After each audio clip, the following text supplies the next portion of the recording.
Hi, Fasih. I'm so glad you're finally with me tonight. Thank you. You're welcome. Absolutely pleasure to be here. Yeah, on that note, congratulations. I don't know your full story. That's what I'm going to wait for it. But I think you started your master's right after your undergrad. Just looking at the timeline there. hmm Yeah, so my story is very weird. Because I didn't get to know that you could apply for masters while you were in your last year of undergrad until November, and Yeah. most applications were due in January and December. So I basically had to like write the entire SOP, um, ask my professors for recommendation letters, register for the GRE, give the GRE, all of this in like a span of 2 months. I knew I couldn't apply to the programs that were open in December, so Uh, that cut out like Stanford, Harvard, and MIT. These programs were like due in December. I was like, okay, that's not happening, but I'll apply to other ones that are still open in January. yeah. So I applied to Yale, Duke. I gave my GRE, got it on January 6th, I think. I still remember the day. And I told my universities, you'll get my GRE score later, and you'll some of my professors might send recommendation letters later as Yeah. well. Usually they're okay with it as long as you have submitted some basic application like an SOP and stuff. And I was also doing a conference in Sri Lanka at the time, so it was all a mess, Oh my writing a God. paper too. Oh my God. But it all worked out. It all Oh, did work wow. out. Yeah, I'm really glad it worked out. But did you always have Duke at your top choice? There's a love-hate story here because I also applied in undergrad for US colleges and everything.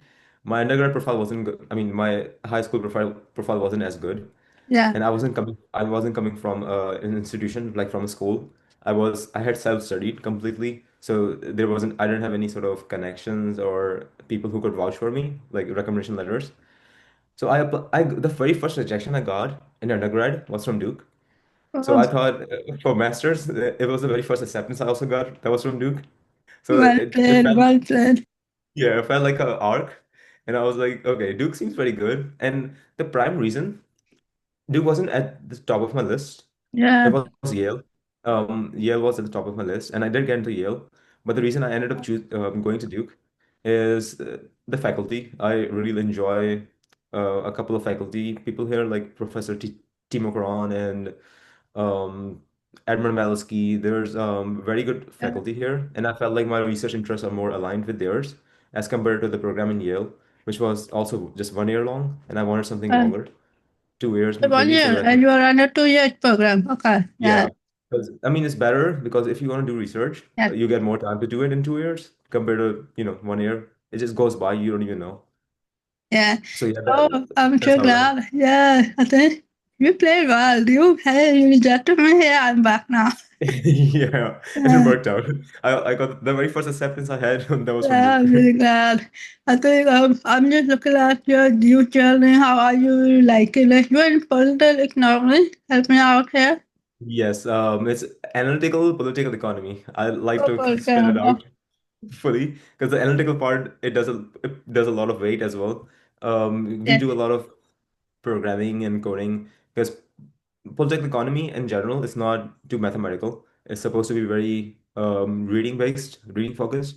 But these days, I mean, any sort of top research you want to do, you have to Yeah. be Yeah. very involved in analytical methods, which could be anything from programming in Python or Stata or different languages. You have to know at least the basics. So for research, that's why we have like this analytical part in it. But it's still got a lot of reading though. Yeah. But It's how did you about. get on the analytical part? Did you had an undergrad background in that? Mhm. My undergrad was super mathematical. Because I did Oh, economics and mathematics. So this was quite a shift for me, going from economics and mathematics, which is very mathematical, very yeah. data focused. I literally took like 6 or 7 machine learning courses in my undergrad, which is a lot. Oh, And so transitioning from this to political economy was quite a bit of a move. The natural thing would have been to go to there's a program called Computation and Economics at Duke. That might have been more natural for me. But there oh, was a funny story behind it as well because I was looking for application fee waivers. I don't want to pay the universities. the application Yeah, fee when yeah, I'm yeah, applying. yeah, of course. And the application fee waiver for that program had closed, the deadline had passed. Yeah, where Only that? for the Oh, political, oh. yeah, only for the political economy was open. So I thought I'll just apply here anyways. And that's Actually, how I pay ended by up. that year a lot. Yes, I did. And Yeah, I love it. I didn't transfer to the other program. I just loved political economy so much. And coming from Pakistan, I mean, the conditions in the country are such that you have to know how the economics is being shaped by the political factors. yeah, Our country is like very peculiar when it comes to political influences in the economy. So I thought it makes also sense if I really want to do research on Pakistan in general. And everything is political. So, you yeah, know. yeah. So now I'm just looking at again, although you have built extensive TA and RA experience during your undergrad, can you just help us walk through? Sorry, my video is blah, but I'm coming back. Can you just walk us through the reality of what it looks like to grab a TA and RA in a US program? Because we know it takes some time for a professor to get back to you over email. Can you just give the highlights here? Yeah. So how does the process work? How do you reach out to professors and how? Yeah, Hmm. Generally you do reach out. So my advice would for most people, my story, my own story, which I'll get into later, is quite different. It happened more organically. I didn't have to reach out. yeah, But generally, from what I've heard and what I've also tried to do in my more in my undergrad rather than here at Duke, um, if you're first of all, definitely you have to have taken a course with a professor. Not definitely, but most likely. Reaching out to professors who have never even seen you before, who don't even know about you at all, the odds of you getting an R-ship or T-ship with them is very low because it's yeah, just very competitive, you know. It's just a lot of students and not that many professors, yeah, as many students there are. So you ideally have to have taken a course, gotten a good grade, A minus or something, and hopefully they remember you. You probably spoke a lot in the class and yeah, interacted a lot. So these things always help. And then you reach out, but only after you check out their profile, you check out their research, what sort of things they're working on. I'm more talking about RA-ships right now, less yeah, TA-ship. yeah, If you see that their research interests are aligned with yours, it's almost beneficial then to just in the email construct a very yeah, nice narrative yeah, that this is the sort of research I do or I'm interested in, and this is sort of research you have done, and I've read these many papers of yours, okay. to tell the names of the papers and Alignment here, everything. yeah, Yeah, so it shows that, and actually do read them too. Like just yeah, don't, mention that you've read the papers because the professors can tell very easily. yeah, So do that and then try to create a narrative and attach your transcripts just to show that, you have decent GPA and everything and resume as well, maybe. I think that should be more than enough for RShips. And yeah, again, it yeah, tends to be a crapshoot. Again, many professors don't have open positions for RAs, and they already have a lot of RAs working for them usually. yeah. So It was it's very really, difficult. they don't really advertise that you have to go with the first semester at least. Yeah, yeah. Ideally, yes. If you just come to a new program Yeah, and then you try for RShip in the very first semester, it's going to be very difficult. It definitely takes a while to get to know the professor and yeah, to just and I also don't advise to do an RShip in the very first semester unless you are in a very deep financial need, because in the first semester you're just still adjusting to a new country and everything. It takes a while. You don't want to overburden yourself with like too yeah, many yeah, jobs and things. yeah, of course. So that's better. And for TA ships, again, definitely you have to have taken a course. Yeah, Ideally, you want to be doing a TA-ship for the course that you've already yeah, taken.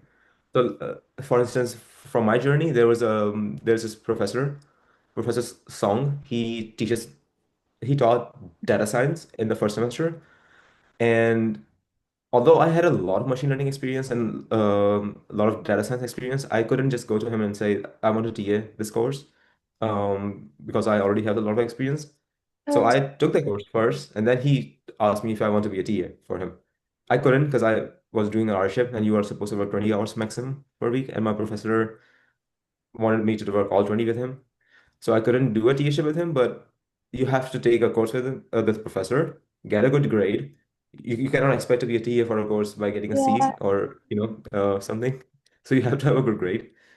But then usually, if they have positions open and if the class size is big enough, then it works out. Because usually at Duke, the rule is for every 40 students, you get to have an extra TA. So if the class size is already like 35, then they only have position for one TA. And the odds of you getting becoming a TA in a pool of many other TAs who are applying is very low. For big classes, it's easier. Yeah, thank you for clarifying this. And on the ground reality, can you, if it's okay, can you tell us that it's tough, it's difficult, the international student, the cultural differences? Personally, I don't think it is difficult. I think it's very easy, but I'm coming from a very biased view because Yeah. my own story is the professor reached out to me if I want to work with him. And that happened because wrote a very good paper for a different professor in his course, and Oh, he liked the paper, and he shared with my director, and my director, Professor Timo Puran, he reached out to me if I want to work with him on a paper. So it was okay. very, it's a different story, but in general, the culture differences. I mean, it depends on your background, obviously, how quickly you get to learn about the cultural differences and everything. I personally didn't have much trouble. And as an international student, there's no discrimination or like there's no Yeah, bias against you at all. In my opinion, I feel like I get more favors than domestic students, if anything. I wouldn't say it's any bias. I have never ever felt any bias, but that might be a Duke thing. I don't yeah. know if the same in other universities because my sample size, just one. Yeah, That's I've Duke. heard it can get very tough because that's much you have that much to do. But I think it's tougher for those who do not have any prior educational Yep. experience. They have never taught in an undergrad in their home country, Yes. but you did, Yes. right? Yeah, Yes. That matters a lot. And I've been to the US before as well. Before doing my master's here, I went yeah. to the US like when I was 12. I don't even remember what happened. It was such a long time ago. And my memory is very bad. It's the worst memory I've ever seen. Oh my So I don't God. remember, but I've been here before. So maybe it was easier for me to like transition to the same country again. Yeah, But in general, it can be tough for sure. And it varies from university to university. Many universities maybe do have do prefer domestic students over yeah, international. I yeah, don't know. Not the yeah. case at Duke though. Duke is Well, fine. I'm glad at least you're enjoying this, and the fact that professors are reaching out, they're willing to work with you. That is like, wow, well done, Fasih. Yeah. Yeah. That makes me very happy too. It's Yeah. but again, that's I why I think, always said, yeah. Can I just quickly say I read one of your LinkedIn posts. I know you are a Mercatus Fellow. Congratulations. I've been thank sharing you. this over the many years, and I'm glad we're Pakistani Mercatus Fellow, which is really great. So are you a George Washington at the same time? No, it's completely remote for now. So as a fellow, what happens is you are supposed to do a lot of readings. I mean, they sent me like 8 books. I have opened just one so far. So it's a year long program. So 8 books in one year, you can still manage it, depending on how fast you read. So ideally, what happens is you are supposed to do the readings, and then you're supposed to discuss the ideas. We have like mini conferences. I wouldn't even call them conferences. It's more like academic Yeah, the meetings. symposium maybe. Yeah. Yeah, symposiums, and they are doing all the funding. So they are arranging the flights, the hotels, and everything. So I'll be attending those symposiums and discussing the ideas I'm reading in the books. So it's more about just trying to like brainstorm some new research ideas and things because usually it helps if you are if you have already read a lot of classical texts in economics and then you share ideas with others. Yeah. And ideally, there's not supposed to be any research paper that comes out of it. And I don't plan to write a research paper either based on this fellowship. But I'm just here to learn, and feels fun to like do international, like not international, but like domestic travel to different Yeah. states and everything for the curriculum. But I do not have to be anywhere physically, like while I'm It's a remote apart program. from, Yeah. yeah. Just like on some weekends, we are going to have symposiums in Virginia or Washington, and some symposiums are completely online too. So there's like a total of 5 symposiums. 3 of them are in person, 2 of them are Yeah. online. So yeah, thankfully I can be in Durham Yeah. where Duke is. I don't have to move around. Yeah. I How was I it? absolutely don't like Yeah. traveling. How was the application process there? For the Mercatus Center Yeah. fellowship, Yeah. um, I think they really look for a very heavy political economy background Mm. because Mercatus Center is very it's a Practical. so yeah, it is Very very focused on political theoretical. economy. Yeah. It's Yeah. very theoretical. It's very theoretical, but it's also very, at the same time, it's very open to different ideas in the Okay. sense that anything that relates even remotely to political economy, they're happy to, consider your profile. If your profile is even remotely somehow relevant to political economy, they're happy to, think Mm. about giving you a fellowship. But you have to have a good profile though. You have to show that you are interested in research. If you are going for industry later for a job, I think they don't flag you out. They still consider the fact that you have done research and that you're interested in classical political economy. Yeah. But your odds do become lower because Margaret Stewart is focused on research. Yeah. So I think that's probably what they don't look at grades or GPA. That's not a, I mean, it's not a master's program or, Yeah. a PhD program. For them, it's The just like, mhm. fellowship actually provides a chapel. I think that's one reason why I've been promoting this a lot because I know even though if you're covered fully, you still need more stipend. Yeah. The stipend's pretty good. I think I forgot the exact amount, but it's somewhere in the region of 2000-ish, something. And I'm not doing anything. I'm just reading. So, I mean, it's not as if I'm doing any sort of labor. And I like the reading books anyways. I mean, those books are fun for me. So it's basically just a bonus, Yeah. Um, Yeah. and and the traveling and everything is, that's covered as well. So that's like a additional bonus on top of everything. Yeah. I'm like, why not? I had symposium built in my master's program because although we were reading a lot, we had to also practice how to talk about the reading, like communicating ideas or new Hmm. research angles. So I think having that fellowship with the option to continue remotely is very helpful. It may not help you right now, but over the Yeah. long time, you might be running similar programs, I think. And communicating about your work is very important because Yeah. political economy, and especially with the computation analysis, it can get very Mhm. tough for the lame person. It can. And I mean, yeah, who knows? I mean, I might be running similar programs in the future. I don't Yeah. know. But it always generally helps because you get to, I mean, there are usually professors over there, other students from different universities. So you get to talk to them, you get to share Yes. ideas and see what they're working on. And sometimes you might find like a co-author as well.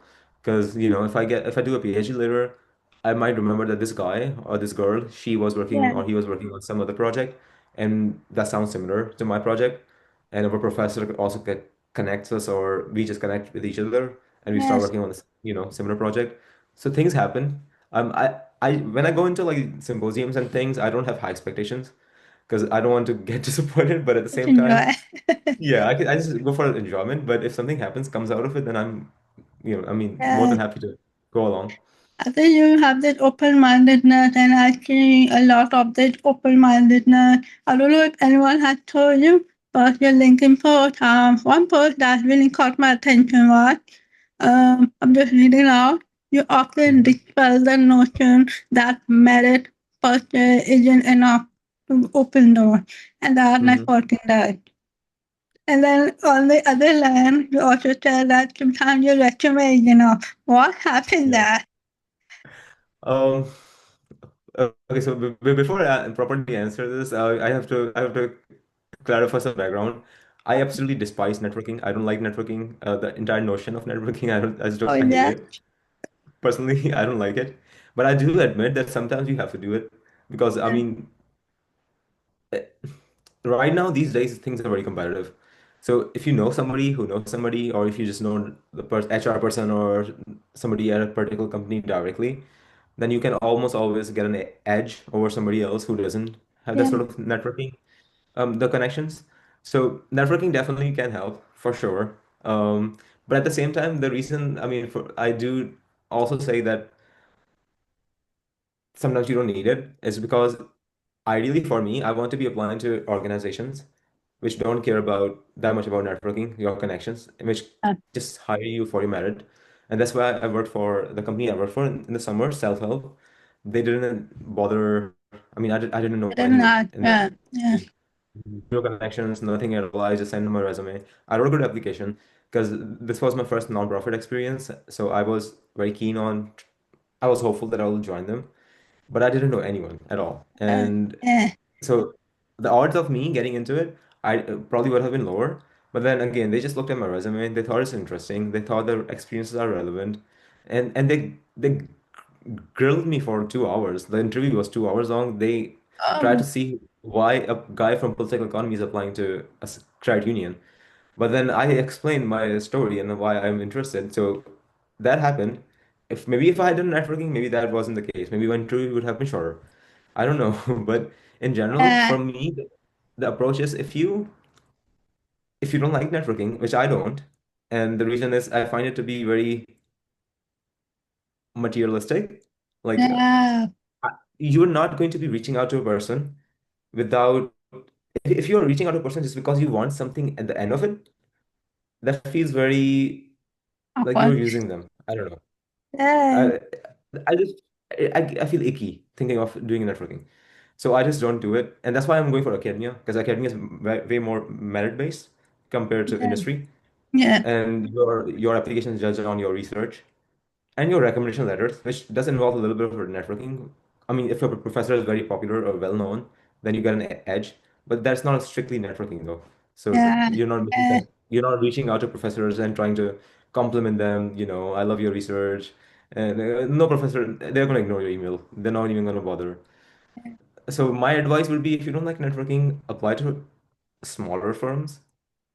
I don't care about making a lot of money personally, so I was like, yeah, I don't want to go into a McKinsey or consultancies. I've worked in consultancies, made enough money that I wanted to make. I don't want to make more, and I just want to work for an organization that's purely merit based. So I applied to these guys, and it worked out.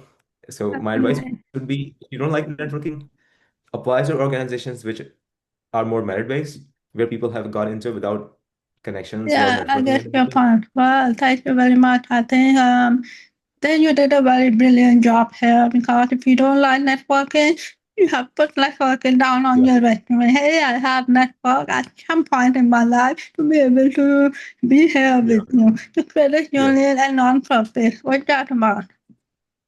The nonprofit? Yeah. You're in credit How to explain? union? Yeah. You're interning How to there. explain? Yeah, yeah. Yeah. Um, some background. I've worked in like eight or nine organizations so far. Some of them international, some of them back in Pakistan. Um, So I've worked across a lot of organizations, but none of them were nonprofits. I mean, IBA, my undergrad institution, that was nonprofit, I guess. I mean, you can call it a nonprofit. So I worked at IBA, so that was a nonprofit, but it wasn't strictly nonprofit. It was an educational institution. So I had never worked for a nonprofit, and I wanted a chill somewhere. I didn't want to hustle hard, like work from 9 a.m. to 9 p.m. Many of my friends had to do that because they went for consultancies and other things. And I've always preferred a good work-life balance because I'm always doing something on my own, something yeah, on the side. And I'm so glad I did choose a nonprofit because out of nowhere, my professor reached out and he wanted to co-author another paper, and it was due in August.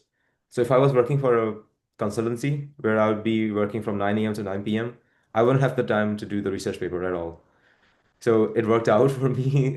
I had some, leverage, some time, available time, and then I was doing my own research on the side. So that helped. I always like leaving some time open for my own stuff. That's yeah, why I prefer going into academia, where I can design my own schedule, rather than going into industry where things are yeah, more constricted. So the only thing I probably don't like about nonprofits though, sometimes they feel very complacent. Some yeah. employees might be working there who shouldn't be working, in the sense that they are not good enough, but they're still hired because good vibes, and you It's just don't on want that to. thing. Yep, Yeah, you just don't want to fire those people because they've been here for a long time. Maybe they're very old now. So that sense of complacency is it kind of bothers me a bit because yep, I'm not a perfectionist, but I do prefer a company that's very efficient or tries to be very tries to be very efficient and doesn't hire or keep people who are slacking off. So that bothered me a little bit about at least this nonprofit. I don't know if that's the case with all nonprofits, but I suppose it is. Yeah, but that would be the only downside. Everything else was perfect. I loved my summer. I loved the internship. I, if I could go back to working there, I would, but I'm not going into industry. But it was amazing. Yeah, thank you. And yeah, I agree with you. And of course, you needed to come back to nonprofit just to check out is the culture the same everywhere, is the Yeah. complexity everywhere, is the regional factor. And Yeah. I think, Fatih, I don't know if anyone has told you, but behind every choice you make, I think you are very intentional or like reflective that do I want to be here.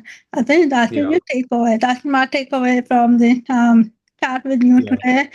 That you I mean, think yeah. twice, 3 times, 4 times before deciding. It is for me, would they help me leave some time to do the thing I want to do? I Yeah. think this Yeah. has been like a recurring pattern. Yeah. Otherwise, we could have been at a very competitive master's program and not at you. But the fact that we're exploring and learning and enjoying at the same time. Yeah. Yeah. So, I yeah. try to do that.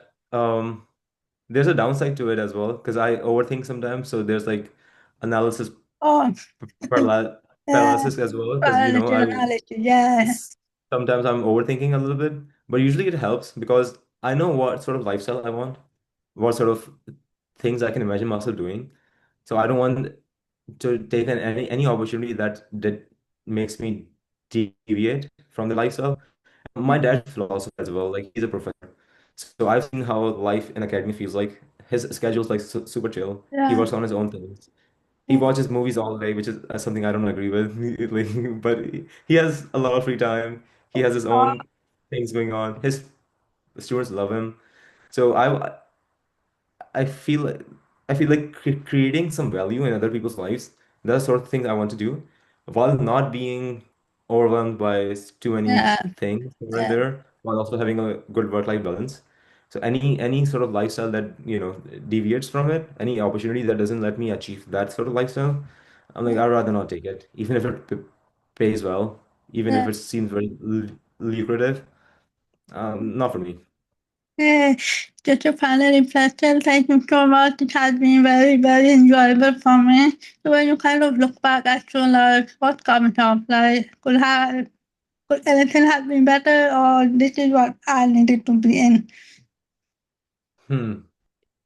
I'm generally not a very grateful person, but I think since I've been at Duke, everything has been literally Nobody perfect. is. Yeah, everything like I mean everything related to academics has been perfect. I've been losing things, I've been breaking things, I've broken my phones, Oh I've got my my bike God. stolen. Like a lot of stuff happened, but from an academic perspective, it's been way better than I ever expected. And I used to sometimes think maybe I'll regret rejecting Yale for Duke because Yale is a big deal as well. But I don't, I mean, I don't at all. I'm so glad I came here. Everything is perfect. And I have to give a big shout out to my professors. They have made it perfect. Yeah. But obviously I had a role to play. I did good stuff, good work. That's why the opportunities came in. It didn't happen Yeah, automatically, so but give yourself more credit. yeah. Yeah. But in general, I'm very grateful to this institution and to the professors and everyone. I wouldn't change anything at all. Like everything Yeah. that happened so far, it's been perfect. Yeah. So would your advice be to jump on an opportunity? Any takeaway? Any final advice? For people who are thinking of doing a master's, Yeah. especially if they And have, especially like come on in your position right after undergrad, should I not? yeah, yeah, and if especially if they're looking to do a PhD afterwards, a Oh, yeah. master's, I would just tell them focus a lot more on research than on your GPA or your grades. Okay. Grades come and go, Yeah. and obviously grades do there's like a basic threshold. You have to pass a certain GPA level to get into institutions. But Yeah. in general, research, your professors should see how much research potential you have, Wow. how good Yeah. research you can do. You have to, you don't have to be explicit about it. Don't brag. Just indirectly try to communicate that you do know how to do research, that you do know how to read, show enthusiasm for the sort of research you do. But if you're not enthusiastic about research, then don't go into PhD at all. It's a long commitment. Oh, You're going to be suffering. yeah, It's 5 to 6 years, it could be longer. And you don't get paid as much as, in the industry. yeah, So if unless you have a very specific research question, not a very specific, but a general idea of a research topic you want to pursue, and it interests you, like genuinely, you would do it without even getting paid. For me, that's what the definition of interest is. yeah, Then go for it. Otherwise, maybe rethink about doing a PhD. Masters you can definitely do, and then go into industry if you want. And the other thing I would say is for those people who come to the US looking for a job, things are pretty difficult. A lot of my batchmates, they couldn't get internships, and internships are supposed to be easier to get than full-time jobs, obviously. mm, Almost 80 to 90% of them couldn't get any internship that was outside Duke. So it's very difficult. The industry is struggling right now, which makes sense. I mean, there's been a lot of funding cuts and there's been a lot of things happening. yeah, So it's intensely difficult, and it's probably going to get more difficult. I don't know. I'm not overly optimistic about it. But do not be disappointed if you don't happen to land a job, or if your plans don't work out. Just don't get into a lot of don't take out too many loans. It's very risky right now. If you take out a lot of loans, then you owe a lot of money to some institution. And if you don't yeah. get a job, it's a lifelong trouble for you. Will not be able to pay back. Yeah, Yeah, you have to pay it back somehow. And if you don't get a yeah, job, if you have to go back home or something, it's very risky. I've seen it happen to a lot of people. yeah. So I would definitely, you know, tell people to rethink about the idea of coming to the US. It's very expensive. Mm. Thank you very much. I think you're already in the PhD program. Maybe double check your qualification there. Maybe. Yeah, I think you're Yeah. very ready to do a PhD now. Thank you. Thank Yeah. you so much. I hope so. And this has been amazing. I really enjoyed it. Thank you very much. Thank you very much. All right.